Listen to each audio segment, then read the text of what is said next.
தண்ணி வருதா? எப்படி வர போகிறாங்க? எப்படி வாரம் நட்டு வர்றான் இதுக்கு காலையாக நடந்துருக்கலாம்.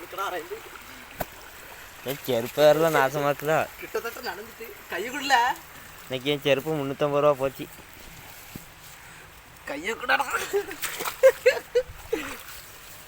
விட்டுரு சேவிச்சிட்டோம்லா. கை இன்னும் கொஞ்சம் கொஞ்சம் கொஞ்சம் கிட்டத்தட்ட செவிச்ச மாதிரி தான்.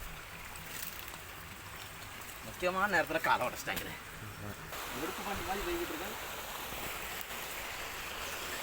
இன்னைக்கு இன்னும் நொண்டியை வச்சுலாம் வேலை செய்ய வேண்டியதாக இருக்குது. சும்மாவே வேலை செய்ய முடியான்.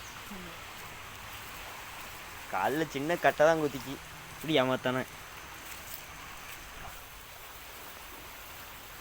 வயல் இருக்க நிலமையை பாருங்க எப்படி தண்ணியாக கிடக்குன்னு. இன்னைக்கு வந்து இதில் தான் நம்ம பார்த்து போடணும். இதில் வந்து நீங்கள் கேட்கலாம், ஏன் வேலைக்கு வராமல் வீட்டில் இருக்க வேண்டியதானே அப்படின்னு. இந்த மழைக்கு வந்து ரீசன் என்ன, நாங்கள் வேலைக்கு வர காரணம் என்னென்னா, விவசாயிகள் வந்து இந்த மூடு வந்து இப்போ வந்து நிற்காது, சாய ஆரம்பிச்சிடும். அதனால் அதை வெட்டி கொடுத்தா அவங்களுக்கு கொஞ்சம் திருப்தி. அந்த ஒரு காரணத்துக்காண்டி தான் வேலைக்கு வர வேண்டியது இருக்குது. இதுதான் எங்களோட அதுக்காண்டி நாங்கள் வேலைக்கு சம்பளத்துக்காண்டி வந்து இந்த வேலைக்கு வந்து நாங்கள் வரோம் நாங்கள் சொல்லி வந்தோம் ஒரு நாள். இது வந்து ஒரு இன்ட்ரெஸ்ட் எங்களுக்கு. வேலைக்கு டெய்லி வந்தோம்னா எங்களுக்கு அது ஒரு ஜாலியாக அப்படியே போயிட்டே இருக்கும். இதுக்காண்டி தான் இந்த வேலைக்கு வரது. சரி, இப்போ இந்த தண்ணியில் நீ எப்படி வேலை செய்ய போகிற? இருந்தால் இப்போ நொண்டிட்டு வந்தோம்னா அதே மாதிரி தான் ஒரு காலத்துக்கு வச்சுக்கிட்டே செய்வேன். அப்போ நீங்கள் ஒன்று தண்ட சம்பளம் நீ தரையே வேண்டாம்ப்பா, எனக்கு சம்பளமே வேண்டாம். போய் மூடப்படி அண்ணன்